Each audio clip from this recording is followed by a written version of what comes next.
미란 씨, 우리 같이 샤워해요. 더는 못 참겠어요. 라며 문길 씨가 저를 번쩍 들어올려 욕실로 향했습니다. 문길 씨 무거워요? 내려주세요.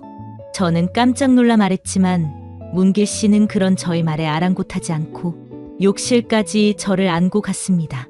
그의 노련하고 익숙한 손놀림에 저는 얼굴이 빨갛게 달아올랐습니다. 어느새 짜릿한 전율이 발끝부터 천천히 올라와 온몸을 휘감았습니다. 마치 20살 처녀 시절로 돌아간 듯한 떨림이 가슴 깊숙이 퍼져나갔죠. 얼굴이 달아오르고 심장은 쿵쾅거리며 뛰었습니다. 그 순간만큼은 시간이 멈춘 것만 같았어요. 여러분은 인생의 마지막 사랑을 믿으시나요? 오늘은 특별한 러브 스토리를 들려드리려 합니다. 사랑에는 나이가 없다고들 합니다. 하지만 우리 사회는 여전히 나이 차이가 많은 연인들을 향한 편견의 시선을 거두지 못하고 있죠. 특히 여성이 연상일 때는 더욱 그렇습니다. 오늘 전해드릴 이야기의 주인공은 66세 박미란 씨입니다. 30년간 호텔 프론트 매니저로 근무하며 수많은 연인들의 로맨틱한 순간들을 지켜보았던 그녀. 하지만 정작 본인의 사랑은 남편과 사별 후 15년간 잊고 지내야만 했습니다. 그러던 어느 날 운명처럼 찾아온 한 남자. 처음부터 끌리는 무언가가 있었다고 합니다. 하지만 20살 차이를 뛰어넘은 사랑이었기에 주변의 우려도 컸습니다. 그렇지만 나이는 숫자에 불과하다는 그의 말에 모든 걱정이 눈 녹듯 사라졌습니다. 봄비 내리던 날의 청혼, 호텔 레스토랑에서의 소박한 식사, 그리고 제주도에서의 달콤한 신혼여행까지 모든 순간이 꿈만 같았습니다. 하지만 이 완벽해 보이는 사랑 이야기에는 아무도 예상하지 못한 충격적인 비밀이 숨어 있었습니다. 오늘 이 이야기를 통해 우리는 진정한 사랑의 의미에 대해 다시 한번 생각해 보려 합니다. 특히 인생의 새로운 동반자를 찾고 계신 분들이라면 영상을 시작하기 전 구독과 좋아요 부탁드립니다. 지금부터 66세 박미란 씨의 이야기를 시작하겠습니다. 30년간 특급 호텔 프론트 매니저로 일하다 퇴직한 후 저는 15년간의 외로운 시간을 보내고 있었습니다. 수많은 신혼부부들의 행복한 모습을 지켜보던 제가 남편과 사별 후 혼자만의 시간을 보내야 했죠. 그날은 유독 쌀쌀한 가을 아침이었습니다. 퇴직 후 매일 다니던 동네 카페, 창가 자리에 앉아 따뜻한 커피를 마시며 창밖을 바라보고 있었죠. 문득 시선이 멈춘 곳에 한 남자가 서 있었습니다. 180cm는 될 법한 훤칠한 키에 반듯한 이목구비, 특히 선한 눈매가 인상적이었죠. 고급스러운 검은색 긴 코트 차림에 그가 카페로 들어왔습니다. 그때였어요. 제 테이블 앞에서 그만 발을 헛디딘 듯 들고 있던 서류 가방이 떨어지며 커피잔이 위태롭게 흔들렸습니다. 아이고, 죄송합니다. 실례했네요. 중후한 목소리, 그의 목소리에서 묻어나는 따뜻함이 가을 아침의 서늘함을 순식간에 녹여버렸습니다. 제가 커피 한 잔 다시 사드리겠습니다. 혹시 이 자리에 함께 앉아도 될까요? 그렇게 만난 그는 45살의 건설회사 임원 김문기 씨였습니다. 단정하게 빗어넘긴 머리, 금태 안경 너머로 보이는 부드러운 미소, 깔끔한 양복 차림까지 모든 것이 깔끔하고 믿음직스러워 보였죠. 호텔에서 30년이나 근무하셨다고요? 정말 대단하세요. 어머니께서도 젊은 시절 호텔에서 일하셨는데 그래서 더 관심이 가네요. 무엇보다 매력적이었던 건 제 이야기를 들을 때의 그 진지한 눈빛이었습니다. 마치 세상에서 제 이야기가 가장 중요한 것처럼 집중하는 모습에 15년 동안 얼어있던 제 마음이 조금씩 녹아내리기 시작했습니다. 참, 이런 우연이 있다니. 미란 씨와의 만남이 운명인가 봅니다. 그의 부드러운 미소 뒤로 달달한 커피향이 퍼졌습니다. 창밖으로는 단풍잎이 흩날렸고 저는 그날의 커피가 평소보다 더 달콤하게 느껴졌습니다. 매일 아침 그와의 만남이 일상이 되면서 저는 다시 화장을 시작했습니다.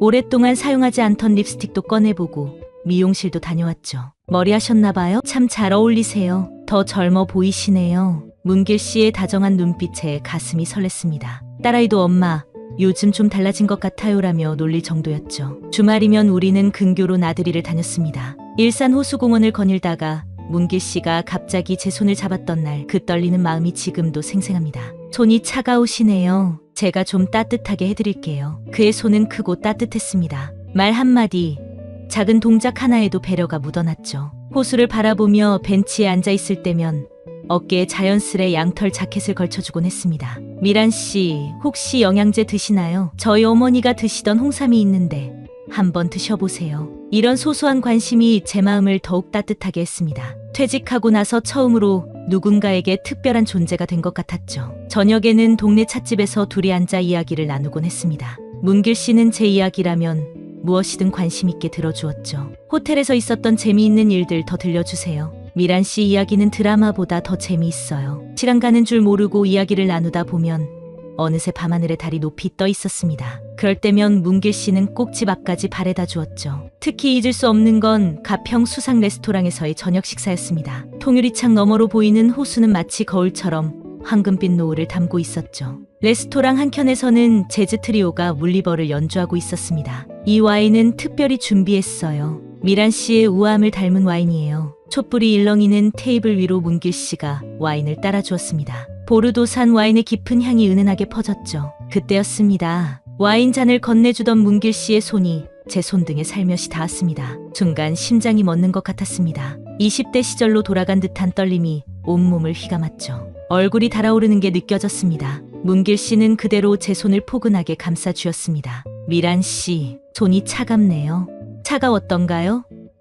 오히려 제 안에서는 불꽃이 일었는데 촛불 너머로 보이는 문길 씨의 눈빛은 진심이 가득했습니다. 호수에 비친 달빛이 우리의 와인잔에서 반짝였죠. 하지만 저의 마음과는 달리 딸아이는 걱정스러워했습니다. 엄마, 나이 차이가 너무 많아요. 신중하게 생각해보세요. 하지만 그때 저는 딸의 걱정을 귀담아 듣지 않았습니다. 퇴직한 동료들과의 모임에서도 문길 씨 이야기를 했습니다. 다들 걱정스러워했지만 저는 이번엔 정말 진짜 사랑인 것 같다며 설레는 마음을 감추지 못했죠. 지금 생각해보면 정말 그때는 문길 씨 외에는 아무것도 보이지도 들리지도 않았던 것 같아요. 가을비가 내리던 어느 날 문길 씨가 청혼했습니다. 창가에 빗방울이 흐르는 카페에서 수줍은 얼굴로 반지를 내밀던 그의 모습이 지금도 선명합니다. 미란 씨와 함께라면 어떤 어려움도 이겨낼 수 있을 것 같아요. 저와 함께 새로운 인생을 시작해주세요. 거창한 결혼식 대신 딸과 함께 호텔 레스토랑에서 조용한 식사를 했습니다. 제가 30년간 일했던 그랜드 호텔 최상층 레스토랑이었죠. 창밖으로 서울의 야경이 반짝이는 가운데 문길 씨는 딸에게 인사를 건넸습니다. 앞으로 엄마는 내가 행복하게 해줄게. 나를 믿고 앞으로는 엄마 걱정 안 해도 된단다. 처음엔 굳어있던 딸의 표정도 식사가 끝날 무렵엔 조금씩 풀어졌습니다. 문길 씨의 진중한 태도와 배려 깊은 모습에 딸도 마음을 조금씩 열어주는 것 같았죠. 신혼여행은 제주도로 갔습니다. 중문 해변을 걸으며 나눈 이야기들, 올레길에서 맞잡았던 손, 서귀포 밤하늘의 별들, 모든 순간이 꿈만 같았습니다. 달빛 아래 발코니에서 샴페인을 마시며 나눈 이야기가 무르익어갈 때 문길 씨는 은은한 클래식 음악을 틀었습니다. 촛불 향이 은은히 퍼지는 가운데 그는 제게 손을 내밀었죠. 우리 같이 샤워해요라며 문길 씨가 저를 번쩍 들어 올려 욕실로 향했습니다. 문길 씨 무거워요. 안 돼요. 내려주세요. 하지만 문길 씨는 그런 저의 말에 아랑곳하지 않고 저를 욕실까지 안고 갔습니다. 그리고는 세련되고 노련한 손길로 저의 옷을 하나씩 벗기기 시작했죠. 전 창피했지만 더 이상 거부하지 않았어요. 어쩌면 이런 순간을 계속 기다리고 기대하고 있었는지도 모르겠어요. 몇십 년 만에 느껴보는 남자의 따뜻한 손길이 싫지 않았습니다. 저희는 새벽까지 뜨거운 사랑을 나눴습니다. 이렇게 뜨거운 사랑을 나눈 건 태어나서 처음이었어요. 짜릿한 전율이 발끝부터 천천히 올라와 온몸을 휘감았습니다. 마치 20살 처녀 시절로 돌아간 듯한 떨림이 가슴 깊숙이 퍼져나갔죠. 얼굴이 달아오르고 심장은 쿵쾅거리며 뛰었습니다. 그 순간만큼은 시간이 멈춘 것만 같았어요. 숨조차 제대로 쉴 수 없을 만큼 강렬한 설렘이 전신을 휘감았습니다. 이 밤이 영원했으면 좋겠어요. 치로락이 하나 걸치지 않은 서로의 몸은 땀으로 흠뻑 젖어 있었습니다.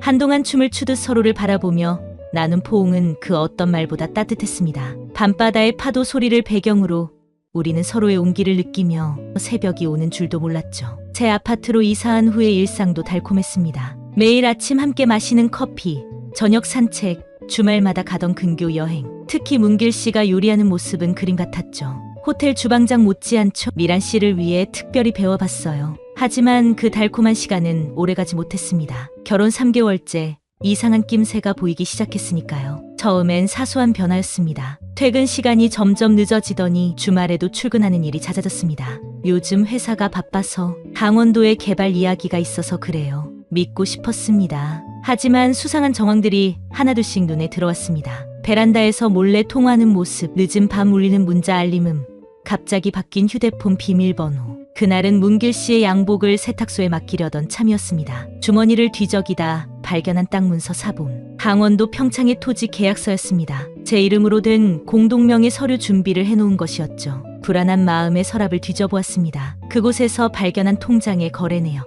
매달 정기적으로 송금된 300만 원. 그리고 그 통장 속에서 한 장의 사진이 나왔습니다. 문길 씨와 낯선 여자, 그리고 중학생으로 보이는 남자아이가 함께 찍은 사진. 행복해 보이는 그들의 모습에 순간 숨이 멎는 것 같았습니다. 사진 뒷면에는 날짜가 적혀 있었습니다. 불과 한 달 전 제가 친정에 갔던 그 주말이었죠. 떨리는 손으로 인터넷을 검색해보니 그 땅은 농지법상 거래가 제한된 토지였습니다. 불법으로 거래하려 했던 거죠. 제 도장과 인감을 미리 준비해두려 했다는 사실도 알게 되었습니다. 그날 밤 떨리는 마음으로 문길 씨를 기다렸습니다. 평소보다 늦은 11시 휘청이며 들어오는 그의 모습에서 이미 술 냄새가 났습니다. 사진과 서류를 내밀자 그의 표정이 순식간에 차가워졌습니다. 그동안 봐왔던 부드러운 미소는 온데간데 없고 마치 다른 사람처럼 냉소적인 웃음을 지었죠. 아, 이걸 발견하셨나요? 제가 너무 빨리 들킨 건가? 캔 맥주를 비틀거리며 내려놓던 그가 갑자기 소리를 질렀습니다. 이제 와서 뭘 어쩌겠다고요? 어차피 계약은 진행될 텐데 당신 같은 나이 든 여자 하나쯤 속이는 건 일도 아니에요. 그의 말투에는 더 이상 다정함도 미안함도 없었습니다. 오히려 비웃듯 말을 이었죠. 솔직히 말할까요? 당신 나이가 환갑이 넘었다는 걸 알았을 때부터 계획했어요. 돈 좀 있어 보이고 호텔에서 오래 일했다니까 퇴직금도 꽤 되겠더라고요. 거기다 혼자 사시고 너무나 완벽하죠. 맥주캔을 바닥에 던져버린 그는 소파에 기대앉았습니다. 갑자기 그의 눈에서 눈물이 흘렀습니다. 사실 전 이러고 싶지 않았어요. 휴대폰을 꺼내 보여주는 그의 손이 떨렸습니다. 병원 침대에 누워있는 어린 아들의 모습, 링거를 꽂은 채 희미하게 웃고 있었죠. 우리 아들이에요. 백혈병 말기예요. 수술비가 필요해서. 처음엔 정말 미란 씨한테 죄송했어요. 하지만 아들을 살려야 했어요. 흐느끼며 무릎을 꿇는 그를 보니 마음이 복잡했습니다. 제발 돈이 더 필요해요. 이번이 마지막일 거예요. 아들 수술비만 3천만 원만 더 빌려주시면. 순간 온몸에서 힘이 빠졌습니다. 카페에서의 첫 만남, 와인바에서 들었던 달콤한 속삭임, 제주도에서의 로맨틱한 시간들, 모든 것이 연기였다는 걸 깨달았습니다. 내가 더 이상은 돈은 줄 수 없다고 하자 문길 씨는 갑자기 태도를 바꾸면서 저를 협박하기 시작했어요. 이제 와서 경찰에 신고하시게요. 그동안 찍은 사진들, 동영상들. 당신 나이에 이런 스캔들 감당할 수 있으시겠어요? 그는 휴대폰을 꺼내 보여주며 비열하게 웃었습니다. 우리의 은밀했던 순간들이 고스란히 담겨 있었죠. 그 순간 깨달았습니다. 지난 6개월간의 모든 순간이 거짓이었다는 걸. 그 순간 제 마음속 무언가가 산산조각 나는 소리가 들리는 것만 같았습니다. 머릿속에서 우리의 추억들이 주마등처럼 스쳐 지나갔습니다. 카페에서 처음 마주친 그의 눈빛, 양평 드라이브에서 들었던 달콤한 속삭임, 제주도 호텔 발코니에서 나눈 키스. 모든 것이 거짓이었다는 현실이 저를 덮쳤습니다. 이제 끝이구나라고 생각하니 가슴 한구석이 무너져 내렸습니다. 차라리 그가 욕을 하고 폭력을 썼다면 이렇게까지 아프지는 않았을 것 같았어요. 하지만 제가 그토록 소중히 여겼던 모든 순간들이 완벽한 연기였다는 사실은 제 존재 자체를 부정당하는 것만 같았습니다. 호텔에서 30년을 넘게 일하면서 이렇게 사람 보는 눈이 없었나 싶은 게 정말 내 자신이 한심스러워졌습니다. 불현듯 딸아이의 걱정스러운 얼굴이 떠올랐습니다. 엄마, 나이 차이가 너무 많아요. 신중하게 생각해보세요. 그때 왜 딸의 말을 귀담아 듣지 않았을까? 외로움이 제 판단을 이렇게까지 흐리게 할 줄이야. 손끝이 차가워지고 다리에서 힘이 빠졌습니다. 그동안 제가 얼마나 어리석었는지. 나이 든 여자의 외로움을 이용해 돈을 뜯어내는 그의 말 한마디에 평생 모아온 재산은 물론 제 자존심까지 내던진 제가 부끄러워졌습니다. 사랑이라는 게 이렇게 허상일 수도 있구나. 목 안쪽이 뜨거워졌지만 더 이상 눈물은 나오지 않았습니다. 이제는 슬픔조차 사치처럼 느껴졌죠. 평생을 호텔리어로 살아오면서 지켜온 제 자부심, 우아함, 품위. 그 모든 것들이 한순간에 무너져 내린 것만 같았습니다. 문길 씨의 차가운 웃음소리가 귓가에 맴돌던 그날 밤, 저는 30년 호텔 생활 중 가장 신뢰했던 동료에게 전화를 걸었습니다. 정 팀장님, 죄송해요. 이런 늦은 시간에. 정태영 전 법무팀장님은 제가 프론트 매니저로 일할 때부터 호텔의 모든 법적 문제를 해결해주던 분이었습니다. 3년 전, 지금은 로펌에서 고문으로 일하고 계시죠. 미란 씨, 목소리가 많이 안 좋네요. 내일 아침 일찍 우리 호텔 라운지에서 만납시다. 다음 날 아침 익숙한 호텔 라운지에서 정 팀장님을 만났습니다. 30년간 매일 아침 커피를 마시던 그 자리였죠. 떨리는 목소리로 모든 이야기를 털어놓았습니다. 땅 문서요? 일단 진정하세요. 제가 부동산 등기부터 확인해 보겠습니다. 미란 씨 도장은 아직 찍히지 않은 거죠? 정 팀장님은 전화 한 통으로 부동산 등기부터 확인하셨습니다. 그리고 예상치 못한 사실이 드러났죠. 이 남자 전과가 있네요. 부동산 관련 사기로 집행유예. 이것 봐요. 피해자가 또 있어요. 강원도에서만 3건. 정 팀장님은 즉시 경찰 지인에게 연락했습니다. 놀랍게도 문길 씨는 이미 수사선상에 올라 있는 상태였죠. 미란 씨가 신고하면 수사에 큰 도움이 될 것 같아요. 제가 아는 형사반장이 이런 사건 전문가예요. 그날 오후 정 팀장님은 저를 데리고 강력계 형사반장님을 만나러 갔습니다. 형사반장님의 말씀이 충격적이었습니다. 김문길이 아니라 정성우입니다. 가명을 쓰는 전형적인 결혼 사기범이죠. 지금 우리가 파악한 피해자만 5명.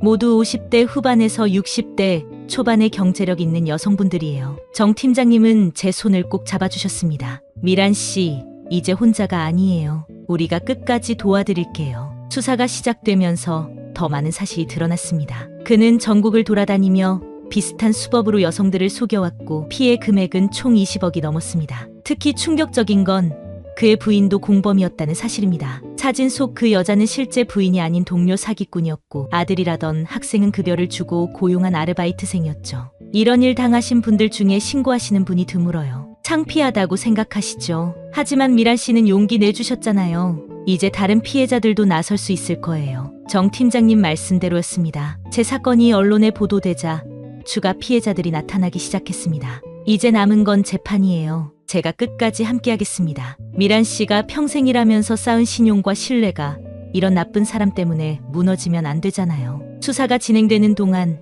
딸은 매일 저녁 퇴근길에 들렀습니다. 어느 날은 된장찌개를 끓여왔고 또 어느 날은 제가 좋아하는 멸치볶음을 들고 왔죠. 엄마, 냉장고 좀 봤는데 다 오래돼서 버려야 할 것밖에 없어서요. 제가 새로 배추김치랑 파김치 담궈서 넣어놨어요. 반찬통도 다 새로 채워놨으니까 꼭 끼니 챙겨 드세요. 청소기를 돌리며 딸이 말했습니다. 엄마, 이불도 좀 빨아야겠어요. 언제부터 안 빨았어요? 곰팡이 냄새 나요. 베란다에 빨래를 널며 한숨을 쉬던 딸이 불쑥 말을 꺼냈습니다. 그 사람 생각은 이제 그만하세요. 엄마 얼굴이 반쪽이 됐어요.